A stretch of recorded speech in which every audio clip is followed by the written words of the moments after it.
Inspirali, inspirando amor pela vida. Bem, que satisfação estar aqui na Medpós Inspirali, nesse prédio maravilhoso, nosso, novo, né, onde a gente está mais um dia trabalhando com a pós-graduação, com os nossos alunos. E eu tenho um prazer enorme de estar conversando com alguém que é uma referência nacional em ginecologia, em laser e outras tecnologias a mais. Eu estou conversando com a professora, com a doutora ginecologista Isabel Gerardinelli.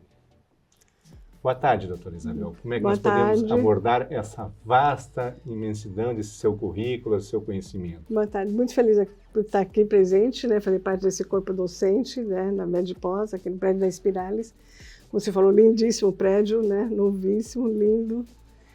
Bom, vamos lá. Nós vamos abordar um pouquinho, né? Falar um pouquinho da menopausa. Acho que a gente vai fazer um bate-papo de falar alguns assuntos assim que a gente vive no dia a dia do ginecologista, né? Menopausa é uma pergunta que todos os dias nos é feita, como que eu faço, quando que eu procuro um ginecologista, quando que eu trato, e que horror que está acontecendo na minha vida. É uma fase da vida que vai acontecer com todas as mulheres, né? Não tem escapatória, né? Basta então, viver até lá. Basta viver até lá, exatamente, né? E hoje a maioria das mulheres estão vivendo, né? Felizmente. Mas, felizmente, mais de 30 milhões de pessoas no mundo, mulheres no mundo, estão chegando a 80 anos de idade ou um pouco mais além disso, né?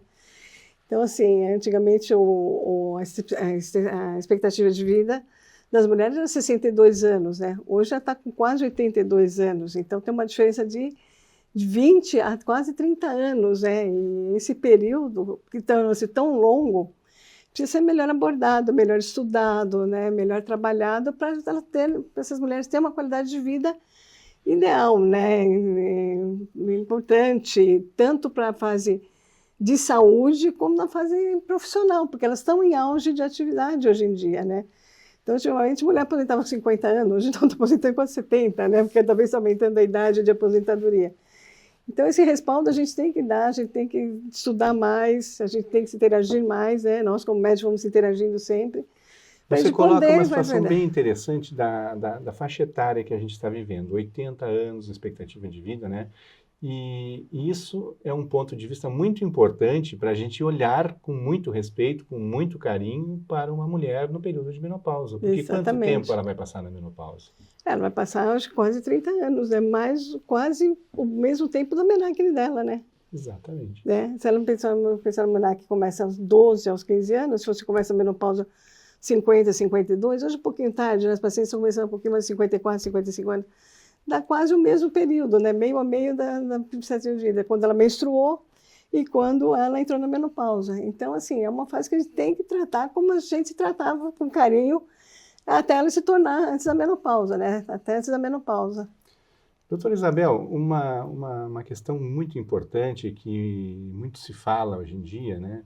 É uma palavra, uma frase que tem um certo impacto e que às vezes as pessoas não sabem do que se trata. Uhum. A síndrome gênito-urinária da menopausa. Gostaria que a senhora falasse alguma coisa para nós. Síndrome gênito-urinária da menopausa é um termo criado, né, mais ou menos em 2013, 2014, pela Sociedade Norte-Americana de Menopausa.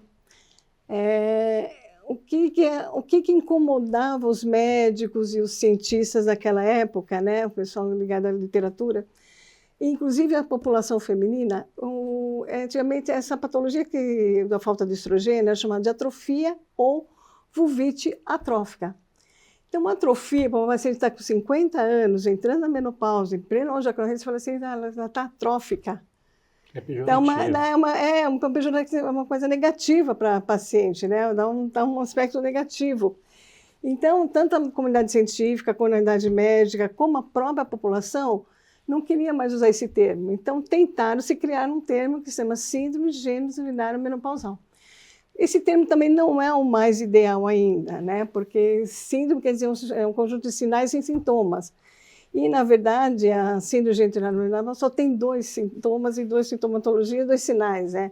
Que é a incontinência urinária, nessa fase, e o ressecamento vaginal, né? Que antigamente se chamava de atrofia. Então, assim, é um nome moderno, um nome mais novo, que a comunidade aceitou, que a área médica aceitou, e a comunidade científica aceitou, mas também não é o nome ideal ainda. Estão procurando um nome mais apropriado ainda, né? Aí você toca num assunto que é muito importante. a incontinência urinária, né? Outro dia eu recebi uma paciente no consultório que me fez uma colocação brilhante, assim, a gente aprende muito com os pacientes. Isso é verdade. E ela chegou para mim, uma mulher jovem, bonita, bem resolvida na vida dela, profissional, no auge da profissão, porque a gente está no auge da profissão. Uhum. E ela disse assim, doutor, eu não aguento mais. Toda a sintomatologia, toda, ela me falou, né, dos fogachos, daquela sensação horrível, tudo. E ela disse, tem uma coisa que faz eu lembrar da minha avó. Eu disse, o quê? Eu entrava na casa da minha avó e tinha cheiro de xixi. E eu comecei a perder urina. E aí? O que a gente faz com essa paciente, doutora? Então, vamos lá. A perda de urina, né, tem várias causas, né? Primeiro, às vezes, quando você tem algum excesso de partos normais, né, você tem a destruição do períneo, né, da flacidez da região perineal, né, das musculaturas do períneo, e você tem a queda vou falar primeiro em leigo, né, a queda da bexiga, e você tem essa perda urinária. E tem a perda urinária, que é quando o ressecamento da vagina é tão intenso. O que acontece com a uretra? A uretra está bem próxima à mucosa da vaginal. E quando um resseca, ele leva um outro junto. Então, acontece o seguinte, aquela mucosa ressecada, ela não consegue segurar, não é segurar, porque a musculatura é a que segura, na verdade, a urina.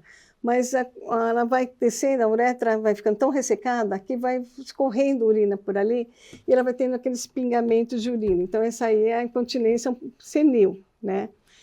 E o que atrapalha nisso tudo é que a mulher hoje, com 65 anos, tem esse tipo de perda de urina, né? Tanto pela incontinência pelos partos normais, como pela flacidez do assoalho pélvico.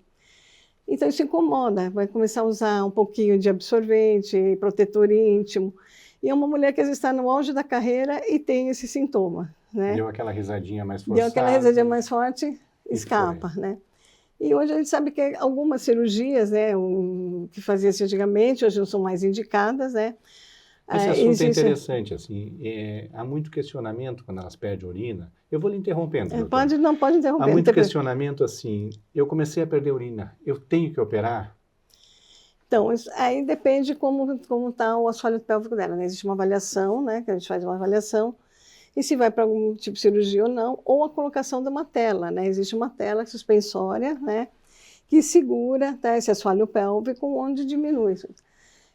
Só que alguns países já estão contraindicando o uso da tela, né? Então, o que está sendo estudado? Hoje apareceu, né, de uns anos para cá, apareceu as energias, de 2016 para cá, o uso das energias endovaginais, né? Que são os lasers, as radiofrequências, ultrassom microfocado, LED, plasma. Então, tem uma gama de tecnologias que dá uma ajuda a esse assoalho pélvico, tá? Tanto na parte da musculatura quanto na parte de mucosa, né? E ajuda essas pacientes a segurarem e conterem essa urina e fazer o tratamento do ressecamento vaginal. Lembrando, Batian, que o ressecamento vaginal ele é progressivo, né?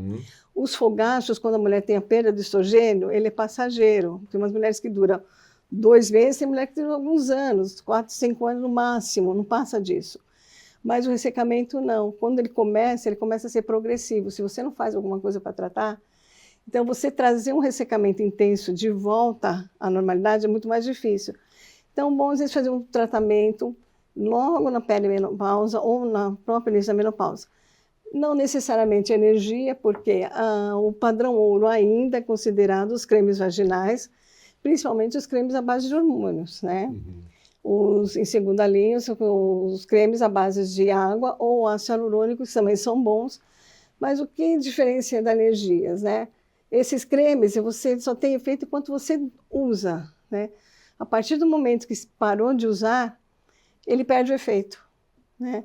Então, elas vão ficar na dependência desse creme. E, assim, por exemplo, eu vejo meus pacientes, eu trabalho em vários lugares, anos trabalhando com isso, assim, 70% usa o creme 2, 3 meses e depois não usa mais. É desconfortável. É desconfortável, não lembra de colocar, chega em casa cansada, quer ter relação e esquece e acaba não usando. Bom, as energias veio para ajudar isso, né? Veio para dar essa ajuda. Então, assim, a gente consegue diminuir um pouco o uso desses cremes, a gente não suspende nem sempre 100%, né?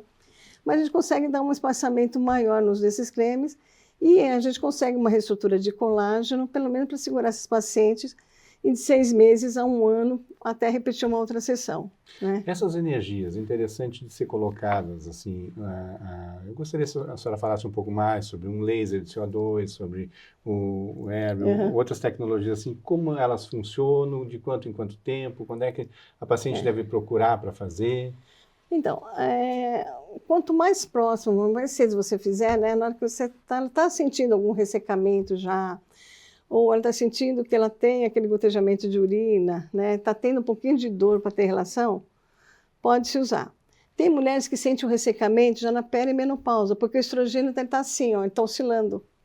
E quando ele está em baixa, né, ela sente o ressecamento. E tem alguns reposições de hormonais, que alguns progestagênios, a gente sabe que também causam ressecamento vaginal. Então, se ela está em reposição hormonal, já nessa fase, né, na fase própria do climatério, aquele repositor só para regular essa menstruação, o ciclo, e depois entra com algum repositor hormonal com algum tipo de estrogênio, ocorre o ressecamento também. Então, ela acaba sentindo também essa associação da própria falta do estrogênio, mais o progestagênio de reposição, que pode dar esse ressecamento. Então, assim que ela começar a ter os sintomas, pode procurar um médico. A gente vai ver se vale a pena fazer uma energia, se vai começar com cremes, né, com os tratamentos tópicos. Os sistêmicos são bons, depende se ela precisar também do sistêmico, se ela tiver fogacho, tudo. Mas lembrar que o sistêmico, assim, ele ajuda a área genital, mas não é tanto, tá? Ele ajuda mais fogacho, ajuda mais a pele, mais a área genital, mais os cremes mesmo de atuação local, que tem um efeito melhor. Né? Quanto e quanto tempo fazer? Aí depende da paciente, né? Porque tem os fatores intrínsecos da paciente e tem os fatores extrínsecos dessa paciente. Então, se ela é fumante, se ela se alimenta com muito sal, né? Alimentação muito salgada, então a dieta dela altera. Se ela tiver alguma doença autoimune, se ela for uma diabética, então essas energias às vezes tem que precisar se repetir um pouquinho antes do tempo necessário. Mas vamos pensar numa paciente mais sadia, que não tem tanta patologia secundária. Né? As energias conseguem segurar 1 ano a reestrutura desse colágeno. Então, a média é 1 ano, mas exceção de algumas pacientes que têm algumas alterações. A gente repete em 6 meses, a gente repete. Eu tenho pacientes que às vezes fazem energia e dura 2 anos e meio, entendeu? Ela vem procurar, doutora, agora que eu estou sentindo que eu preciso fazer de novo, né? Sim, ela começou a ter então, assim, e o colágeno, ele tem muita parte da genética também, né? Então, tem paciente que você estimula o colágeno e segura um bom tempão, né? Que ela tem uma genética boa. E tem umas que, às vezes, você fica até um pouco frustrado, né? Que a gente acha que não, será que eu não apliquei direito? Não é o colágeno dela que não respondeu aquilo que a gente esperava que fosse responder. Mas a gente explica tudo isso para a paciente, a gente olha. E a gente sempre eu tomo como base, né, sempre o resto do corpo, né? Às vezes elas fazem com sulca dermato e fazem um laser facial e a gente vê que depois de 6 meses também ela precisa refazer. E a área genital é a mesma coisa, entendeu? Então, você toma alguns parâmetros que a gente vai comparando, né? Que a área genital acompanha também o resto do corpo. Que ela tem que cuidar da vulva dela como ela cuida do rosto, porque a vulva é pele. É pele, exatamente. É pele. E a pele do rosto, o que a gente faz? O que a pessoa faz? Ela hidrata, ela usa cremes, ela usa várias coisas. A vagina, a vulva é a mesma coisa. A vulva é a mesma coisa. Então, tem que fazer hidratação, tem que fazer tudo isso. Tomar muito cuidado com muitos sabonetes, né? No sul, eu sou do Rio Grande do Sul, né? A gente tem uma situação que a gente tem 4 meses de temperaturas abaixo de 10 graus, né? Sem contar na Serra Gaúcha, que é muito menos que isso, né? Então, o que acontece? O banho no Rio Grande do Sul é um banho de 20, 30 minutos, com uma água quente. Excessivamente. Uma população, às vezes, com uma produção de colágeno menor pela etnia. Pela etnia, as pessoas mais brancas, né? O colágeno não é tão bom com as pessoas de fototipos mais escuros. Então, a gente tem isso e, às vezes, essa frustração que você falou, eu, às vezes, me deparo com isso, né? Eu comparo muito assim, realmente, assim, a duração da minha energia para ti, ela não está sendo como eu esperava. Eu esperava um pouco mais, mas algumas coisas na tua genética, na tua etnia, eu não vou conseguir mexer, né? Mas no nosso meio, no dia a dia, vamos melhorar. O banho muito quente também, ele resseca muito a vulva, né? Porque ele tira aquela gordurinha que a gente tem na parte da proteção natural da vulva, né? E hoje em dia também o que é muito em moda, né? A retirada dos pelos, né? Pubianos, né? Que era um fator de proteção, de ajudar a hidratação, não perder o calor local. Onde as mulheres não querem ter mais pelo. Não é ruim isso, não é ruim isso. Mas são coisas que a gente tem que saber lidar com essa situação para corrigir também, entendeu? Né? Perfeito.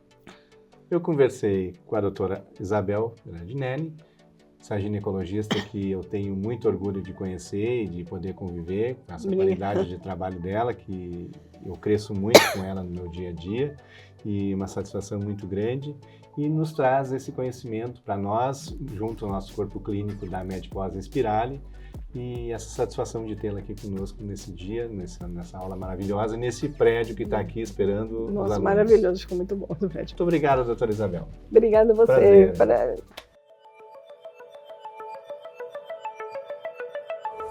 Inspirali, inspirando amor pela vida.